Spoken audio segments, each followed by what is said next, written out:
அஸ்ஸலாமு அலைக்கும். இன்றைக்கி ரொம்ப ருசியான பர்ஃபெக்டான மீன் வறுவல் எப்படி செய்கிறதுன்னு பார்க்கலாம். இதுக்கு மசாலாவெல்லாம் மிக்ஸி ஜாரில் அரைச்சிட்டு தான் சேர்க்கணும். இதில் 3 துண்டளவுக்கு இஞ்சி, 5 பூண்டு தோலோட 1 டீஸ்பூன் சோம்பு சேர்த்து நல்லா அரைச்சிட்டு இதில் மசாலாலாம் சேர்த்துக்கலாம். 2 டீஸ்பூன் குழம்பு மிளகாய் தூள், 1/4 டீஸ்பூன் மஞ்சள் தூள், 1 டீஸ்பூன் அரிசி மாவு, இதுக்கு தேவையான அளவு உப்பு, 1 teaspoon lemon juice, 1 teaspoon coconut oil. இது எல்லாத்தையுமே நல்லா பேஸ்ட்டாக அரைச்சிக்கலாம். இந்த மாதிரி திக்காக இருக்கும். வேணும்னா இன்னும் கொஞ்சம் தண்ணி சேர்த்து நம்ம மிக்ஸ் பண்ணிக்கலாம். இந்த மாதிரி ஒரு அகலமான பாத்திரத்தில் சேர்த்து நல்லா மிக்ஸ் பண்ணி 1 கிலோ வாவல் மீனை சேர்த்துருக்கேன்.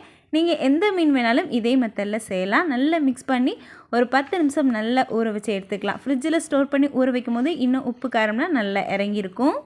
இப்போ கடாயில் கொஞ்சமாக எண்ணெய் சேர்த்துட்டு கருவேப்பிலை காம்போடு சேர்த்துட்டு நல்லா பொரிய விட்டுடலாம். இதிலே மீனையும் சேர்த்து நம்ம பொரிஞ்சிடலாம். மீன் அடிக்கடி மிக்ஸ் பண்ணாமல் 2 டைம் மட்டும் மிக்ஸ் பண்ணி நம்ம 2 பக்கம் நல்லா பொரிஞ்ச பின்னாடி எடுத்து தனியாக வச்சிடலாம்.